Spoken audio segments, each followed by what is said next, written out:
And this is a special episode of the Nonprofits. I'm Matt Dillahunty. I'm the only one of the regular nonprofits who's actually here today, but that doesn't matter because we have guests in from out of town.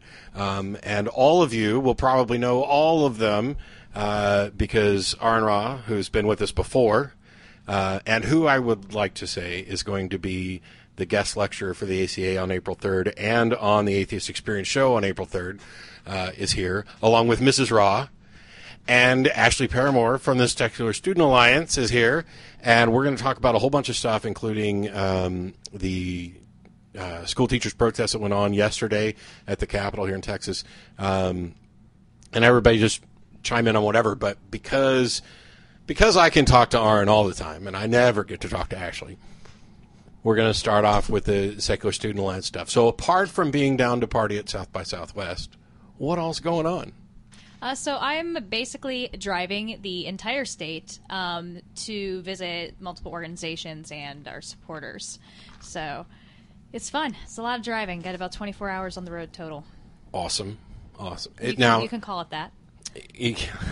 Well, we talked about the GPS thing on the way up here and did a little car caravan. Now, your current title with the SSA is what? Development director. Development director. Mm-hmm. What do you do? Develop now. So I do a lot of fundraising, and right now with the traveling, like I said, I'm visiting different organizations and giving short little talks just to let people know, hey, we're the Secular Student Alliance, we exist, and it'd be great if you want to support us. Yeah, and you know, it's I'm on the Speakers Bureau for SSA, and we've talked about it a bunch of times on the show. This is a great thing, and people email us all the time, and actually on Iron Chariots we started some pages for people trying to find local groups, but outside of just small groups in towns for atheists, freethinkers, skeptics, whatever, on campus has typically been a problem. We had a campus group here at UT that comes and goes, and there's a lot of issues with attrition. The people that are running it graduate and move on and leave somebody behind. And the thing that I love most about what Secular Student Alliance has done is it's kind of established a framework that allow those groups to continue. And now I'm hearing that you guys have got a lot more high school groups, and they're on the rise. Yeah, we just hired a full-time high school campus organizer. The guy's name's J.T. Eberhard. Yeah. He came out of the Church of the Flying Spaghetti Monster at is it Missouri State? It's in Springfield. Mm-hmm. He was also was one of the co-founders of Skepticon, so he's been very active. So we took him on. We started when he came on with about 12 high school groups. We're shooting for 50 at the end of the year. I think we've got in the low 20s right now, mm-hmm. if I remember correctly. But it's definitely been a struggle. But we think it's really important because high school students have different needs than undergrads, which have different needs than grad students. Right. So we're very excited to have him on. So what kind of difficulties have the high school groups in particular been running up against? Because the things that I'll get an email, I mean, we get people wondering, you know, how should I come out? Should I come out? What kind of groups can I be involved in? What kind of risks are there? And there's been, you know, Beth and I have had discussions about how for example, the incident with, and you just said it, Constance McMillan, are the students themselves running up against a lot of opposition, and is it mostly school boards? What kind of roadblocks are they coming across? So JT knows a little bit more about this than I do, but what I've kind of gathered so far is what's happening is we'll have an ambitious student gets a small group of friends or what have you to get the group started.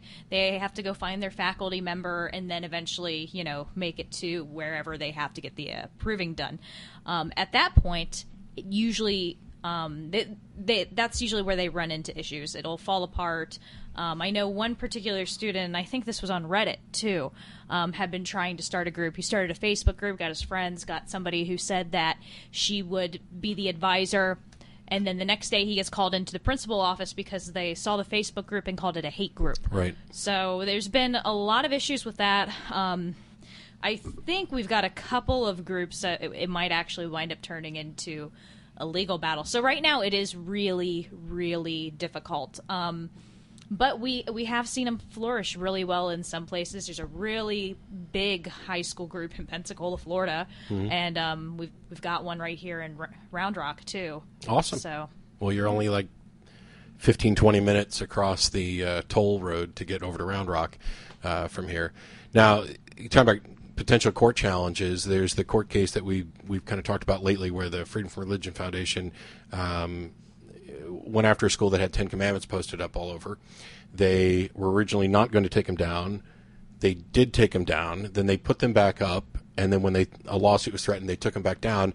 And last week, the students at the school, and I've forgotten, it's posted on my Facebook page. We're kind of rushed today because we had a board meeting and everything, so I don't have all my notes in front of me. But the students, along with their parents and some of the teachers, walked out in protest of the school to stand outside. And when I looked at the comments, this isn't going to be a surprise to anybody because it's the same comments we've seen before. And it's the students are out there saying, we should be able to make up our own minds whether or not we want the 10 Commandments posted.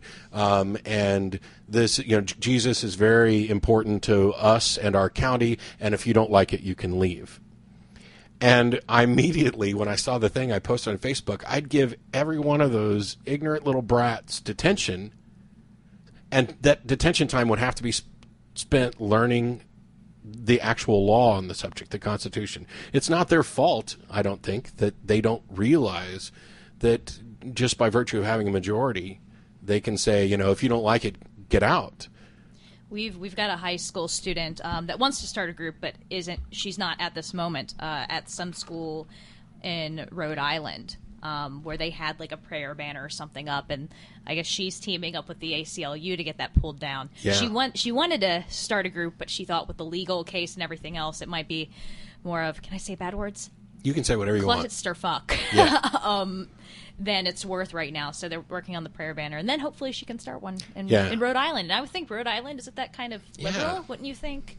And I saw that note about the prayer banner thing, and of course the school board got together to talk about it and like reaffirmed that yes, this can happen. Meanwhile, we're living in a culture where the Supreme Court and other courts are basically saying that these things are just they're not religious, they're not endorsing religion. This is just a secular kind of cultural history thing. Yeah, if I could jump in and say something. Anytime you want. Yeah, thank you.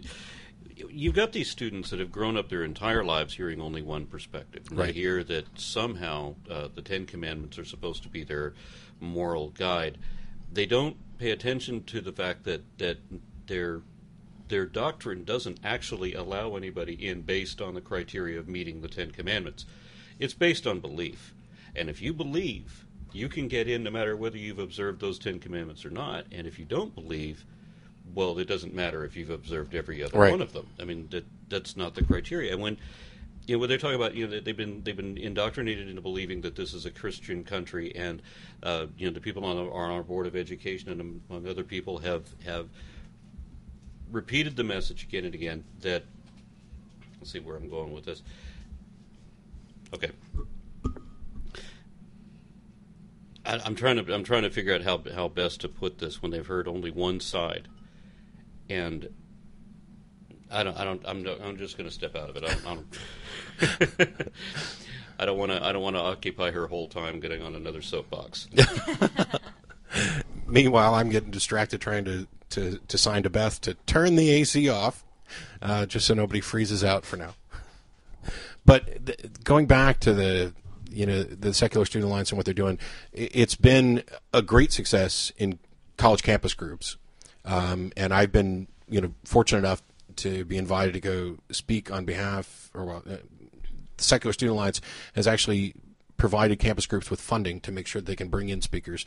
I've done it. Greta Christina's done it. Dan Barker, Richard Dawkins. There's a bunch of people on the Speakers Bureau. That's the aspect of the SSA that I'm most familiar with. But as far as support to student groups, both at the college level and at high schools, what other types of things is the SSA busy doing? So obviously with the speakers thing, we have grants. We do an annual leadership convention, which is absolutely fantastic. We do have some regional summits as well. We just had one in Southern California at California Lutheran University. That was interesting and awesome. And there's going to be another one in Boston soon, alongside the American Humanist Association's conference. But we provide funding, brochures, business cards, you name it. It's just about anything you can think of. But probably my favorite thing and the most important thing we have is the group running guide. And you can actually see a PDF copy of the entire thing on our website, secularstudents.org. But it covers everything from the basics of getting a group together to group ideas. If you want to do service projects, amazingly, like interfaith is growing in like the secular student communities, which is an interesting idea too. And probably most importantly, in that book for new groups, there's succession planning, which is really, really important. Like you were talking about I think it was the UT group, the waxing and waning. So it's been my experience with most of the campus groups. You get, and it happens in a lot of groups, not just campus groups, where you get one person who is, willing to take the time and do stuff and get it organized, but they don't make any plan to pass on that leadership role once they're gone. And oftentimes, let go of power. But all groups wax and wane. It's a matter of, making sure they don't die. Yeah. And I know over the years, like our attrition rates have gotten much, much better. And I mean, I print off literature every time I do these traveling to meet up with donors or do talks, and I can't keep them up to date fast enough. So we're at like 262 groups. Most of them are in the U.S. It's very encouraging that you had such a good turnout or growing turnout in Pensacola. And I don't know why the motions like that. I mean, we know how religious Pensacola is. I mean, the American Atheist or the Amazing Atheist did a conversation about driving up and down those streets, talking about how many churches were there.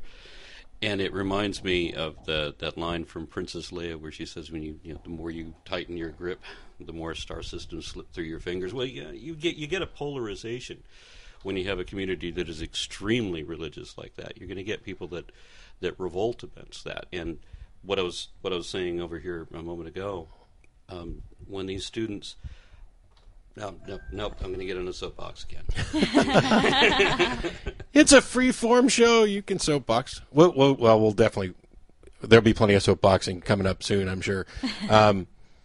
Just to make sure that we don't just end up sitting around and visiting, I want to make sure that Ashley gets to do her actual job. And she already gave out the website, secularstudents.org.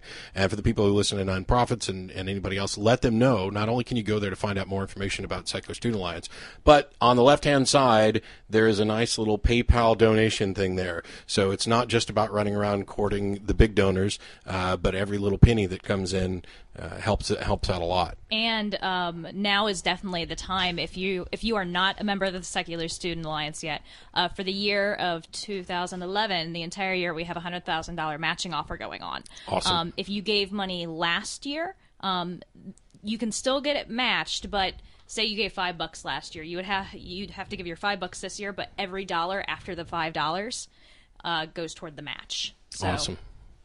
Well, the one thing that Beth and I were talking about yesterday, of course, everybody who listens will already know that we're getting married October 30th.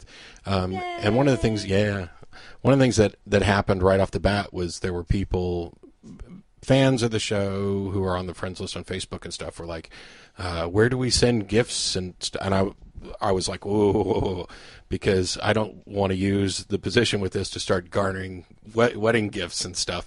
But for those people who would like to, as kind of a donation on behalf of us to the wedding, we decided a couple days ago, actually, that the Secular Student Alliance is where we want people to actually send their money.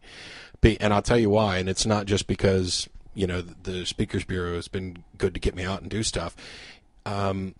A little while ago when I talked about those high school kids and I called them ignorant little brats, that's frustration, and I don't necessarily blame them for their own ignorance, because the parents and the teachers that were out there supporting them and protesting this are contributing to it. And as I've said from the time I started doing the show, education is absolutely critical, and we're going to talk a lot about education with the teachers rally that went on yesterday here in just a couple minutes. But supporting groups like this in schools is a way of making sure that we're kind of getting additional education resources out to kids in high school, in college, whatever. Because if these groups don't exist, you run into the problem where you have people thinking that, oh, atheists don't matter, the secular community doesn't matter, these views are fringe views, they don't represent any portion of the population, and if they don't like it, they can leave, the thing the students were saying. And letting people know that probably their friends, people they've known for a long time, are members of the secular community. You just never put a face with the what the I've been title. trying not to say here is, I mean, these students have been taught that the First and Second, I mean, the First Amendment, they haven't been given what that is. I mean, they have been raised to believe that freedom of religion is freedom of Christian religion, you know, and very much that this is their perspective, and atheism is simply a position of immorality, and they don't examine this any more than this. They don't have a student group like that because they've already been predisposed against it. They don't know the law about it because they think they do know the law about it. When they look at the First Amendment, that's like they read it exactly the way they've been conditioned their entire lives to read it. Well, and in regards, and as cliche as this sounds earlier, thank you also for the wedding present. Oh, yeah. Yeah. But as cliche as it sounds, students are literally the future. The children are the future. So you're not going to change grandma and grandpa's mind about anything. So it takes the movement to support students so students can support the movement.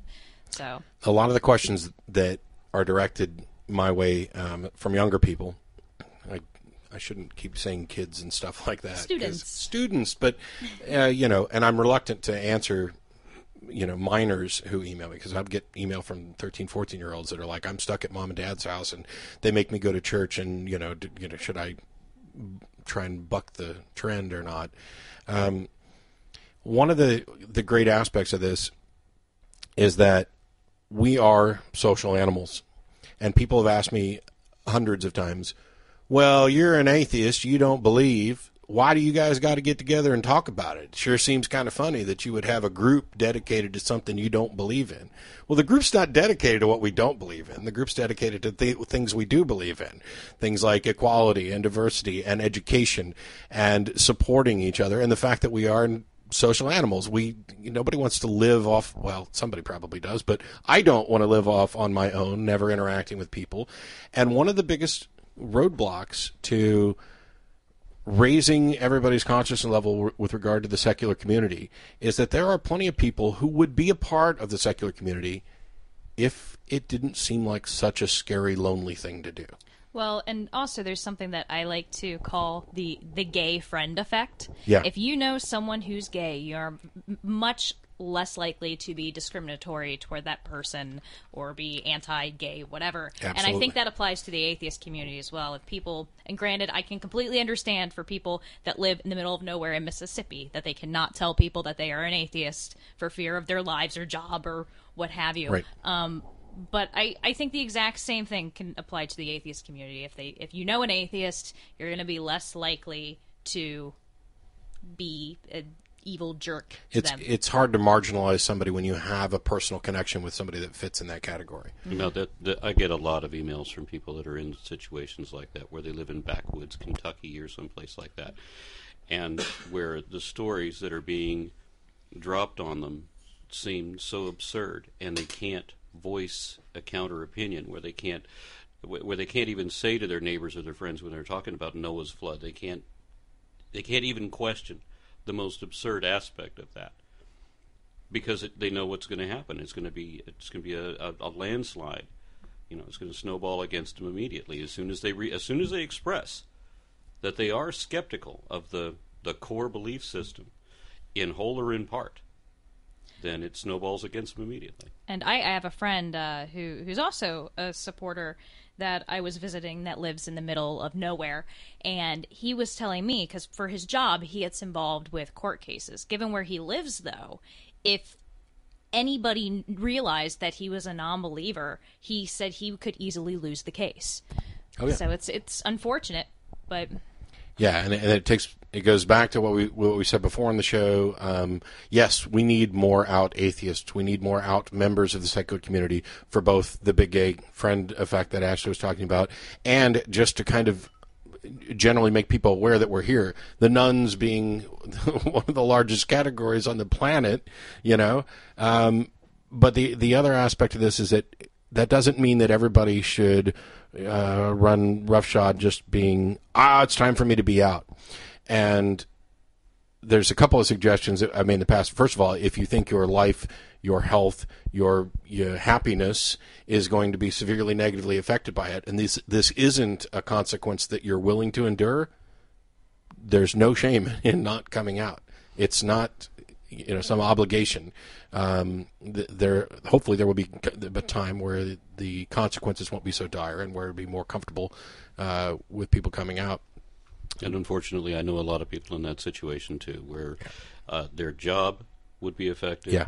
Their social standing certainly is, like you were talking about, losing court cases. That's just one aspect. It also covers into sales. There's many different careers where it would be affected if it seems that you don't believe what the culture status quo believes. And the other thing that I've been suggesting, and I'd like to hear from more people who actually took the suggestion, because I don't have any data to say that this is the best way, but having been kind of forced, well, not really forced out, but outed in a way that I wouldn't have chosen, and having seen so many kind of outings, and it's really kind of silly to talk about it in those terms, but you have to, go so wrong. The suggestion I've been making lately is for people to don't sit your family and friends down and say, I have something to tell you all. I no longer believe in, or I've never believed, or whatever, and I'm an atheist. I don't see much reason to make any kind of big deal about it. What I would suggest instead is that you go about living your life normally, and you answer questions honestly. And instead of sitting somebody down for a big announcement that you're, an atheist, or perhaps even gay, maybe it applies there as well. Gaytheist. You just go about things normally and act like, well, yeah, it's, when they start questioning you, well, wait, don't you believe this? No, I really don't believe that. Well, why not? It seems to be more conversation promoting, and it seems to be kind of maybe there's been a disconnect in communication, because I thought you understood that maybe, by my actions that I stopped going to church or whatever, that I no longer believe this, and I just didn't want to make a big deal out of it because I'm just embracing reality. I have encountered many friends who criticized me for being atheist. And the funny thing about that is when you get into the conversations with a lot of these people, you'll find that their beliefs are not the mainstream Christian norm, and in fact don't even fall into the category of theism. Yeah. So at some point when I'm talking to them, I'll finally ask the question, are you convinced, regardless whether or not a God could exist? Because they'll make this provision, well, we don't know if a God exists or not. Okay, fine. That's an agnostic position. But let me ask you the further question. Are you convinced that one or more deities must certainly exist? And they'll get, well, it's possible. Yeah, well, okay, maybe it's possible. Are you convinced that it's true, that gods really do exist? At least one really does exist. Are you certain? That has to be. And the answer from most of the people that I normally deal with is no, they're not convinced that a God actually exists. And I said, well, then why are you criticizing me for being atheist if you are atheist too? Yeah. And many atheists don't realize that they are. I didn't for a decade.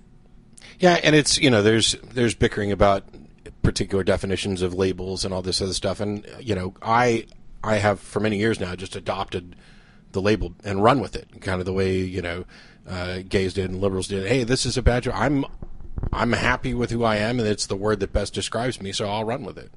I think that's the whole point of the Atheist Experience and the Secular Student Alliance is it kind of helps with the normalization of atheism to where it isn't stereotyped, and people who it's safe for them to come out should come out so that other people can see that atheists aren't weirdos or freaks. They're just like not. Some of us. I think I'm helping you much. Yeah. And that's why what the Secular Student Alliance and the Atheist Experience is doing is so important for people who can't speak out. They're in situations in America where they can't speak out. It's one of the things, and I don't mean to make this about me, but it's been on my mind lately. It's one of the things that I look forward to about my wedding. because for those who don't know, Aaron's going to actually be I don't even know what label to put on it, the officiant. You asked me to officiate. That's the only way I can phrase it. Yeah. He's going to stand up there and conduct the ceremony part of the thing, and it's going to be a relatively normal wedding. I mean, we've had strange questions like, is this going to be like a real wedding? It is a real wedding. I have made the offer that since he's going for a traditional wedding, apart from the fact that we're all non-believers, if he wants it to appear traditional, I can make an outfit of long robes and a big silly hat. But I want pictures. The thing that I'm most looking forward to, of course, is that there'll be family members there. Almost none are atheists. I only have a handful of family members who are actually atheists, and their extended family. But I'm thrilled about the opportunity to have my family members who don't know much about atheists, don't know who we are or anything else, other than I'm some evil being working for Satan to lead the world to hell, to actually be forced to interact with my relatively normal atheist friends. I just can't wait for that. It's going to be fun. Our wedding was conducted in a Buddhist temple, which was about the most secular and peaceful scene that we could find. I mean, certainly being around a koi pond and that whole gazebo, you get that whole Buddhist tranquility thing. The ceremony was very respectful. It was very normal. It was very well done. We thought about going the naked route, but If I ever get married again, I am totally having a costume party, and costumes will be required. we had friends who got married in a Star Trek themed wedding in Star Trek costumes. Awesome. We went to a wedding yesterday in Houston where it was Mario themed. Now, she wore a traditional dress and he wore a kilt. And Was it pink? No, Oh. it was white. But their cake and most of the decorations, their cake was awesome looking. Beth's got a picture of it up on the blog. It was a full-on fondant leveled cake with the little boxes to jump and a Mario and a Princess Peach up on top. And so lots of fun. And congratulations to Natasha and Matthias.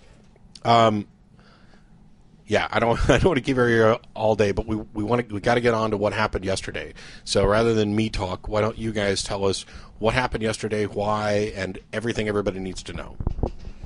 Okay, the new Texas budget is they're working on this in the Texas legislature, and the Texas is required to have a balanced budget. They're not allowed to have a deficit, and in order to do this, they're proposing cuts only to all state services, including colleges, public education, and the deficit is $25 billion.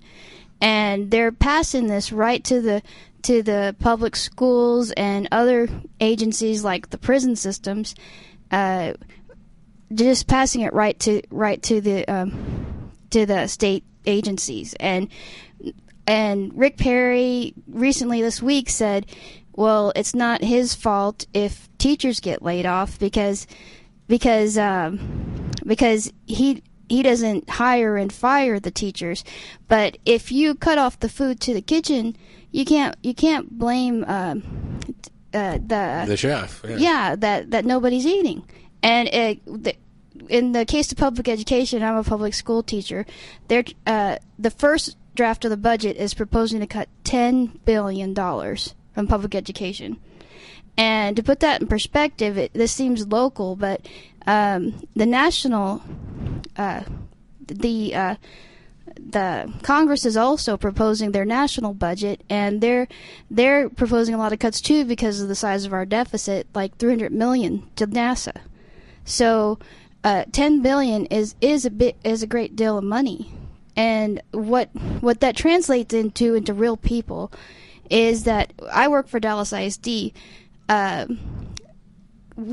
Dallas ISD in their first draft of their budget, if they get the worst case scenario, is losing 3,900 jobs, and in the second case, 1,800 jobs. Or in my campus alone, that would amount to 1 in every 4 teachers getting laid off. they'll get laid off at the end of the year while they're still teaching. And I went through this 2 years ago because Dallas ISD itself had a problem balancing its budget, and teachers left. That same day, students were crying, teachers were crying, and this is going to happen all over the state. And at the same time that they're proposing these cuts to public education, there are also bills in the House that want the state to pay for textbooks to private schools. And I don't mean to single out Republicans, but mainly what they try to push are vouchers. Yeah. And they're not really friendly to the public school system. And everybody dogs the public school system, but the public school system is made of the public. We have to teach all of the children. You can't just cream all the greatest, most motivated students into private schools and charter schools, and then say, look how piss poor the public school system is. Yeah. We don't pick and choose our students. We try to educate everybody. So yesterday's rally, the initial reports were a little sketchy, but I just checked the local CBS station. And they're reporting that an even bigger crowd than expected showed up at the rally. More than 11,000 people marched their way to the steps of the state capitol yesterday. And that is students, that's teachers. There were a couple of lawmakers who were out there, elected representatives as well. This is not... I'm kind of torn on this because I'm really glad that there was a huge presence there because, like when we arrived, there were, I don't know how many school buses were already there at the park. I mean, regular school buses. Yeah. They were pulling away as we pulled up. They had brought in students. I don't know how many buses were there. Following then, 19 charter buses pulled in from everywhere in the state. Mm-hmm. And we had teachers, and we had higher faculty members, and we had superintendents. One who made the comment that as he was speaking to address these 11,000 people, he said that this had been predicted back in 2006. They made these budget cuts. They knew to some degree what was coming. They estimated in 2006 that the deficit would be $23 billion. It's 25 or 27, but it was pretty close. And they didn't do anything about it, and now we're reaping the rewards. Yeah. We've had countless battles in Texas with the State Board of Education on school books, on curriculum, and that's ongoing. And we've had rallies where we've had hundreds, perhaps a couple thousand people show up, but never with the numbers that showed up yesterday. This is not even just a Texas issue. You already mentioned some of the national cuts, but while what happens in Texas public schools with regard to school books affects people outside of Texas more than this would, this is a disturbing kind of issue that I think people outside of Texas should be concerned with as well. And the reason is this. If we cut the budget by $10 billion and put teachers out of work, then we decrease the quality of education that students can get. That also means that we are probably going to see less motivation to correct errors in textbooks, to kind of rein in the State Board of Education. This thing does potentially trickle down. You cut the education system in Texas, and all of a sudden the thing that doesn't look like it affects everybody begins to affect everybody. Not to mention the fact that we are screwing kids over on the type and quality of education that they're going to get. Well, the worst case scenario is that 100,000 teachers will get laid off. So if the problem they're blaming this on is the economy, you can't put that many teachers into the economy without there being right. jobless, without there being effects to people who serve the education industry as well. It's I don't mean to say, but it's asinine. Yeah. And I sat in a meeting with people who were talking from the community to our Dallas ISD board trustees. Students were up there. They were like, "This is insane. Every one of you sitting here on this board was taught by a public school teacher. I mean, how can you take my teachers?" Everybody was pleading with them, cut anywhere else, but don't take our teachers. I think my favorite sign from the rally was, "You can't balance a budget, or try balancing a budget without math teachers." This is, for the regular listeners of nonprofits, of course, this steps way outside the bounds of atheism or religion or anything like that. But it won't come as any surprise to anybody, considering how much we harp on education. And if I don't have a solution to the budget problem, and I won't pretend to just sit here and say, "Oh, you guys are screwing up," as if I had some good solution. But like Aaron just pointed out, this is something that was predicted, that should have been avoided. And what I find kind of ironic is when Beth first moved down here and was looking for work, going into teaching was one option. It wasn't her first choice because she'd been teaching, university students for a while and wanted to kind of break from that and actually get back into lab work. And there were billboards all over Texas, "Hey, we need teachers. Hey, we need teachers. Hey, we need teachers," which means we're in a situation where we need more teachers. How can we possibly justify cutting $10 billion from education and firing teachers? Some estimates put it as a quarter of the teachers in Texas will lose their jobs. Some estimates put it at a third of the teachers in Texas will lose their job. And it isn't just Texas, it's like you said. You see in the news where the same thing is happening in Wisconsin. I get reports that the same thing is happening in Louisiana, in Florida, in Rhode Island, and of course in California. And it's strange to me that all of this is happening more or less at the same time. Yeah, I think some of it's going to be fallout from the economic conditions nationwide over the last couple of years. How many, you're in a classroom, right? How many students do you have in your classroom right now?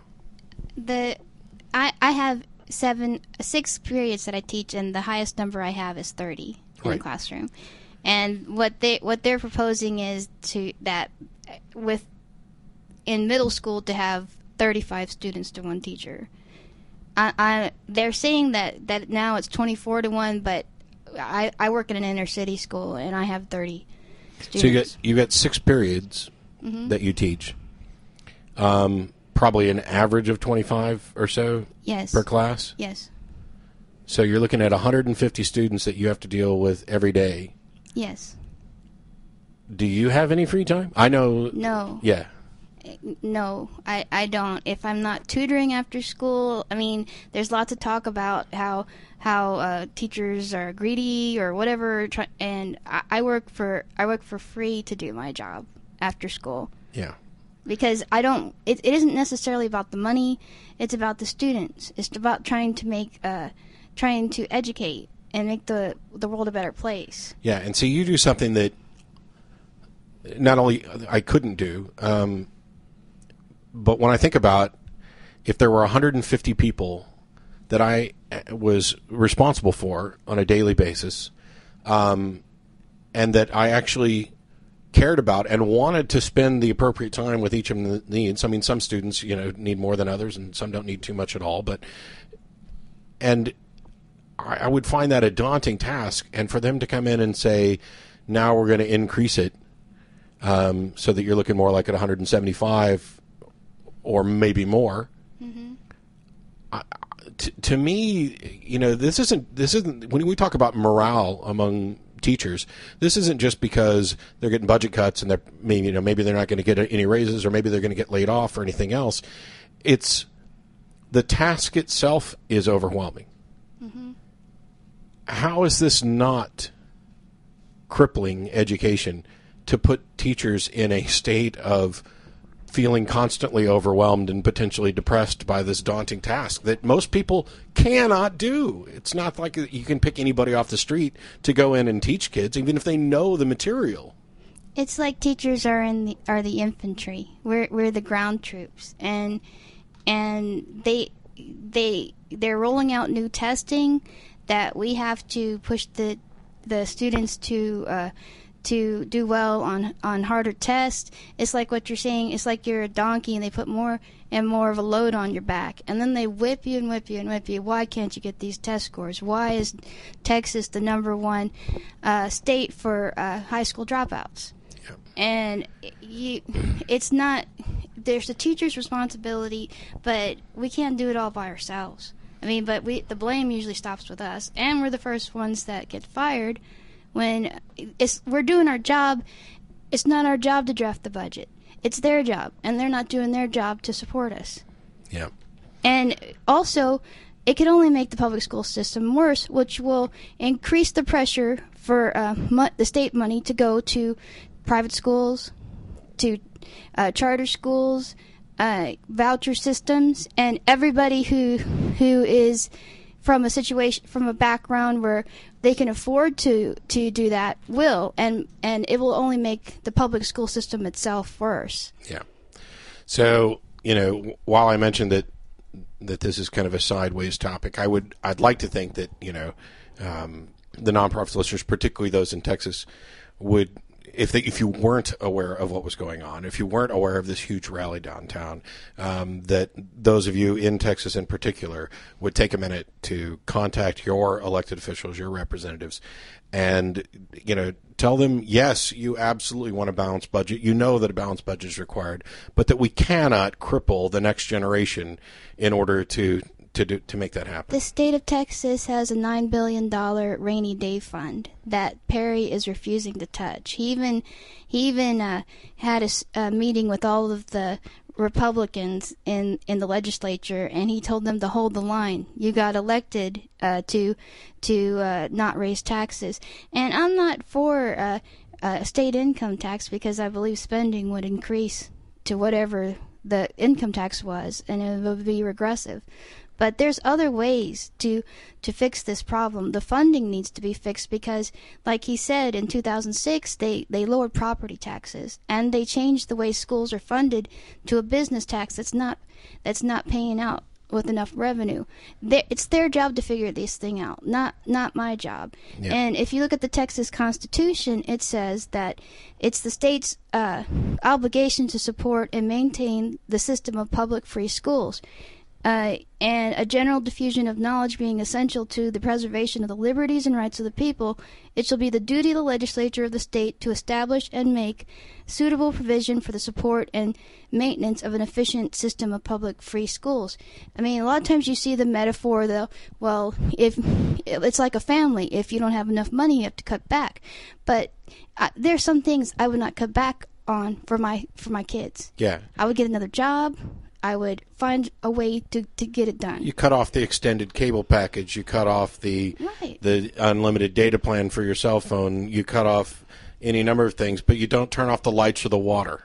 Right. And I got news for Governor Perry.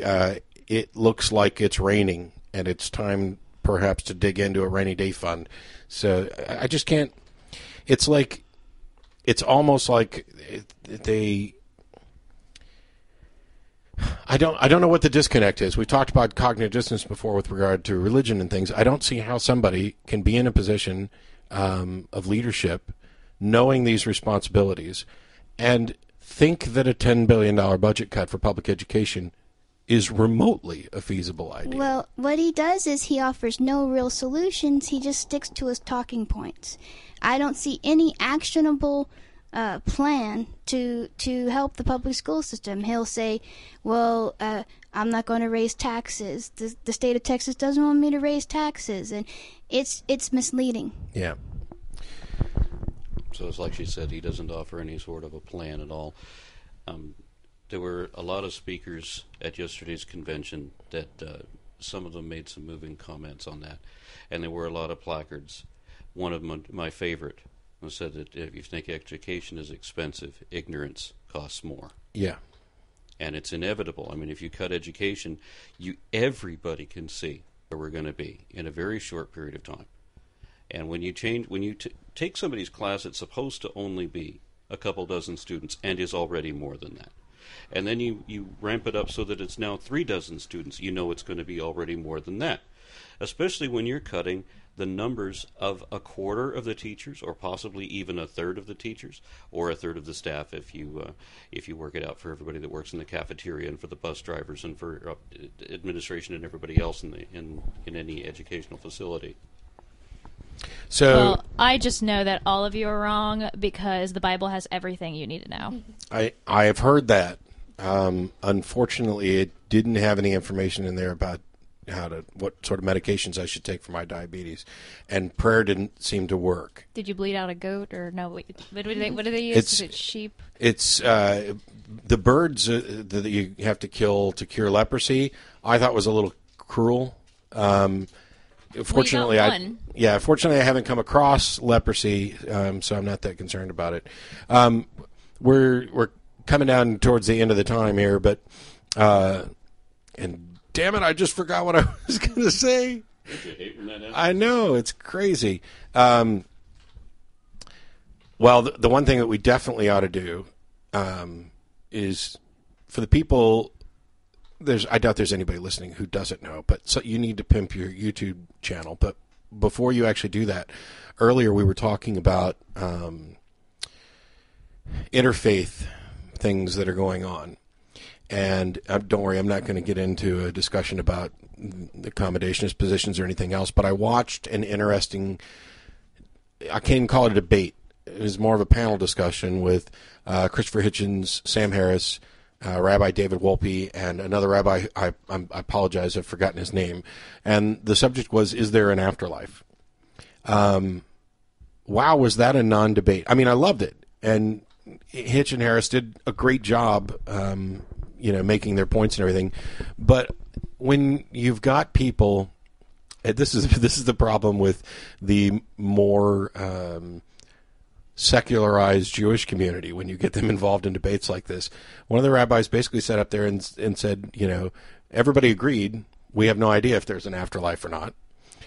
But he said, it makes me feel better to think that I won't be eternally separated from my grandmother, and I believe in an afterlife in a metaphorical sense.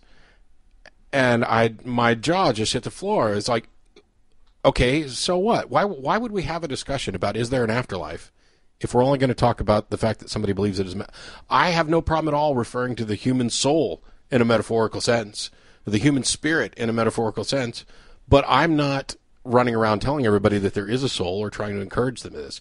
And so I find it kind of a bit dishonest that that the rabbis would sit up there and talk about how they believe this in a metaphorical sense, and they were really desperately trying to avoid saying that this is true in any real sense. And while I think that this worked well, and it wasn't interfaith in the truest sense, because there was a couple of rabbis and a couple of heathens, but as far as I could tell, there were like 3.5 atheists on the panel having a discussion about why nobody believes there's an afterlife. And when we're talking about interfaith discussions and raising people's conscience to the fact that there are atheists around, there are secular people around who don't necessarily believe what certain religions are espousing. What I can't even formulate the question that I was gonna raise. Just go watch the video and see what you think about that particular debate. It's easy to find, and Jerry Coyne posted it on his blog 4 or 5 days ago. Because having, I did a debate at UMBC that was a little more spirited and detailed. But there you used the word spirited again. Yeah. Why do we need discussions?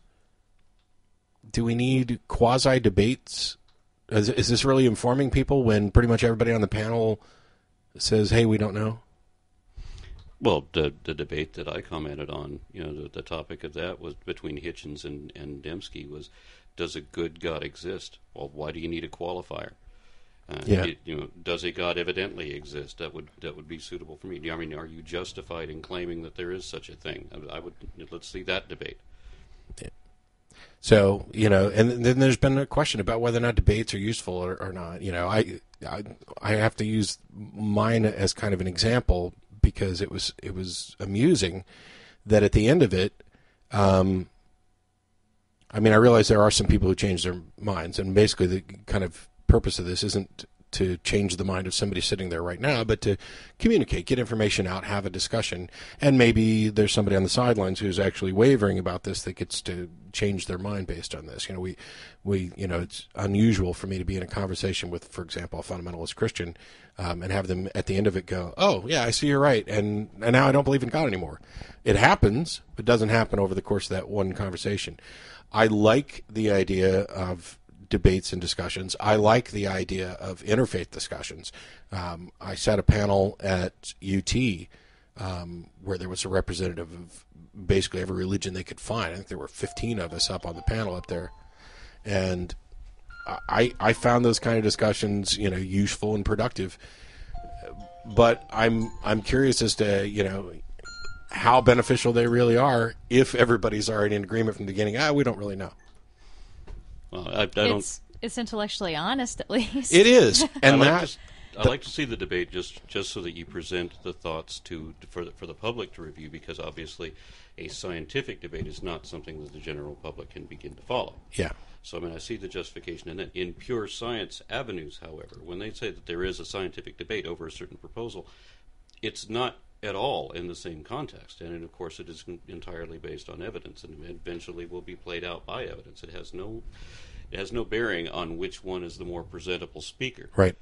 Well, Ashley made the point that I was kind of thinking about the other day that I was hoping somebody would raise, which is, hey, it lets people know that we don't know, and that it's okay to say we don't know, that it's intellectually honest to say we don't know.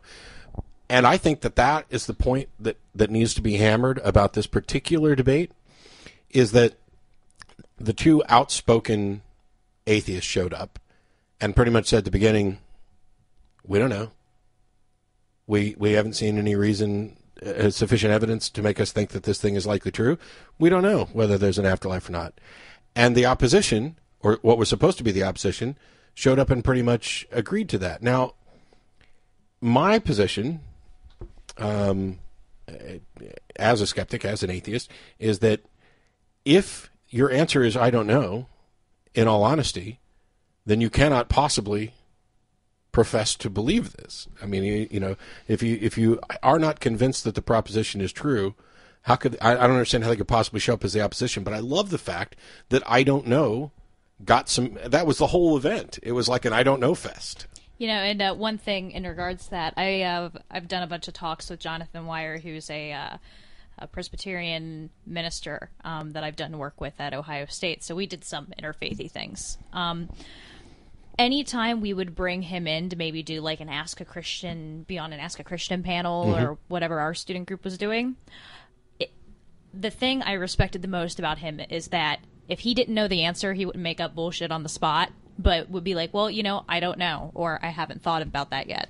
Like, I don't know. I really like it when people admit to not knowing something. Yeah. Somehow I don't know became a position of apparent weakness, and it's got something to do with the fact that people are conditioned to defer to proposed authorities. Because if you don't know the answer to the question, it means that I do know. Even because I don't have to have evidence, because I believe without evidence. So anything you can't explain, that proves that I'm right. And that's why you pinheads can't explain why the tides come in and why the tides go out. Never a miscommunication.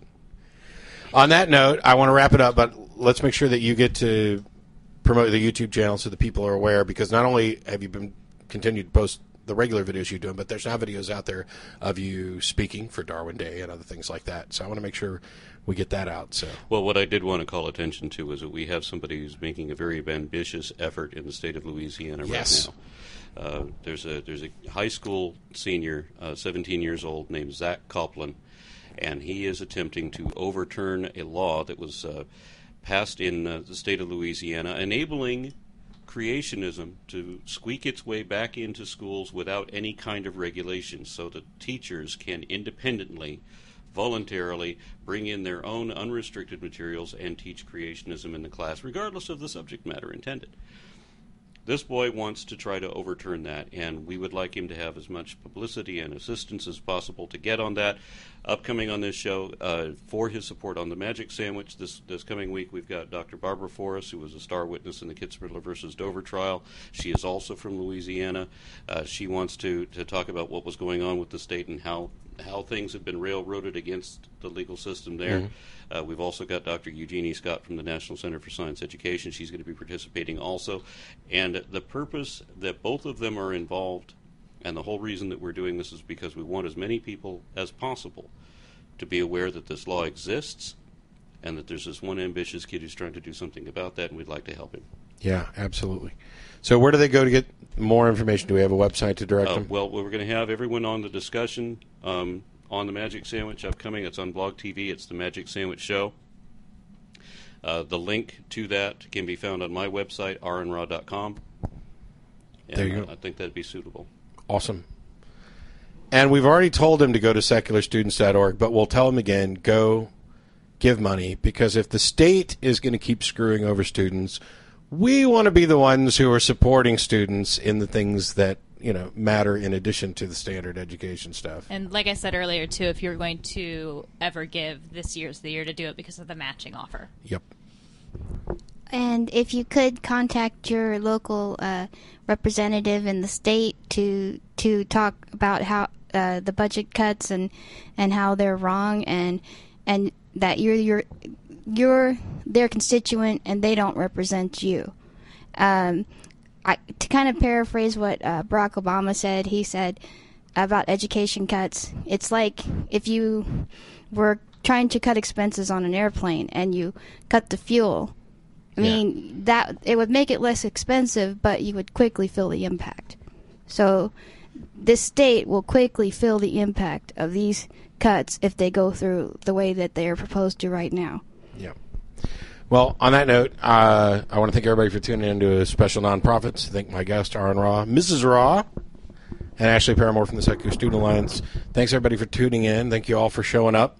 And we'll see you next week with the regular assholes that do the nonprofits. Go team. Yay. Open this door, don't walk through. Need a sun, stay on the moon. All you have to do to be amazed is put your back on the earth and direct your eyes into space.